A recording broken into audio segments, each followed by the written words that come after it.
and check this out. So we were up to the dunes, and this tie rod bent. I don't know if you can see this, but this is a tie rod I've sleeved with some tubing.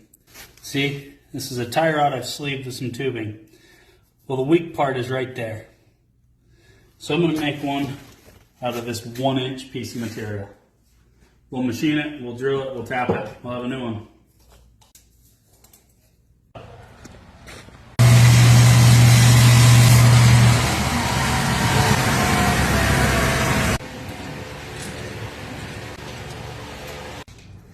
I'm just going to sand the paint off this real quick, and then we'll grab it. That way the paint doesn't give me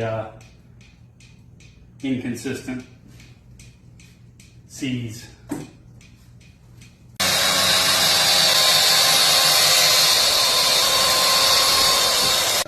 So now that I've wire wheeled all the paint off, I'm just going to come right here, grab it.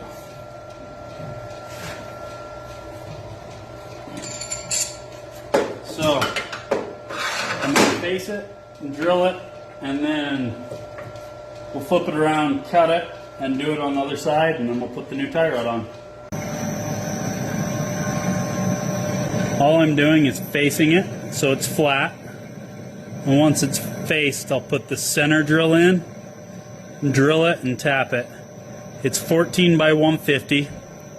One's a forward tap and one's a reverse thread tap, or right hand and left hand.